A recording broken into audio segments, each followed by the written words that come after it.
what would you say is the scariest thing you can think of? When I was a kid, I was really, really afraid of death. Death to me, when I was a kid, took the form of not being able to see. It was all black, but I could still hear all the things that were going on around me. It's really funny you say that, because as a kid, that was also exactly what I was afraid. I assumed that death just, you were sentient, it never ended. As I've gotten older, my fears are much less about my personal safety and much more about the safety of people I love. So, I figure I can deal with whatever. Yeah. I'm not really afraid of dying. I suppose I'm a little afraid of suffering, but I'm not that afraid of suffering. I'm pretty tough. I hope I'll be able to find a way to deal with whatever I have to deal with if it's my own body. The idea that somebody I love would be in pain, that terrifies me. I do get afraid sometimes of not being able to do things with my body that I'm used to doing. So up till this point in my life, there aren't any things that I do or that I did that I can't do anymore. But the idea of I'm too old to be able to split firewood. Yeah. I heat my house with firewood, so I'm sure I'll figure out what to do next if I can't split firewood. Right. But that's the idea of being weak that way. Now, I used to think that when you were in a plane crash, if you really braced yourself, if you really, really if you were really strong and you really braced yourself, you'd be able to survive a plane crash. But then I heard that there was this plane crash called the Value Jet crash, that they crashed into the Florida Everglades.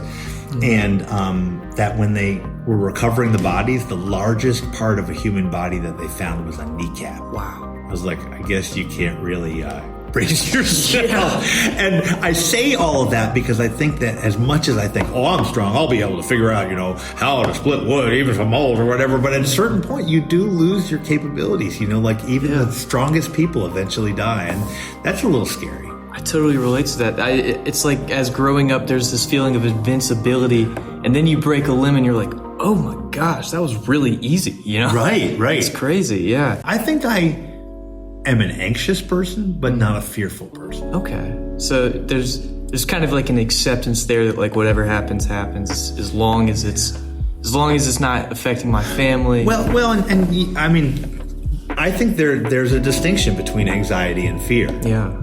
Right? I have a generalized existential dread that I carry around with me. Yeah, I know what you mean. But I don't walk around being afraid of things that are around the corner. Right. I can go into a dark place or, whatever. Yeah. I have a question for you. Yeah. Why do you think you wanted to do a project on fear? I grew up with a kind of a sort of religious rift in my family, where the concept of hell was kind of always on my mind, and my parents would argue over it.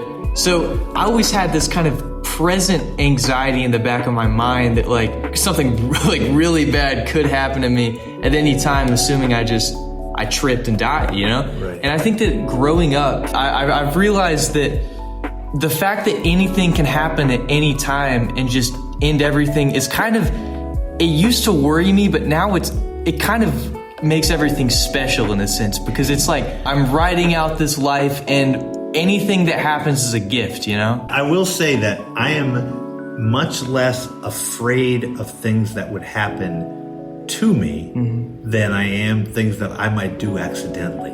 So I'm all about if it's my fault. So some people hate to fly in a plane because they're I'm out of control. Right. If we die in a plane, it's not my fault. It's the thing about when it's my fault. I'm much more comfortable being a passenger than being the driver in some sense, because I don't like things to. Guilt is a much bigger driver than fear. Yeah. Are you a little bit worried about legacy? Because for me, I used to be worried about that, and mainly this year I've kind of learned to just it doesn't matter. We're a speck in the middle of the universe, Right. Legacy doesn't, nobody's going to remember any of us. That's not as much a part of it as just, it's just this big stone of guilt that I carry around with me from my childhood on. And I think I apply a lot of my thinking to it.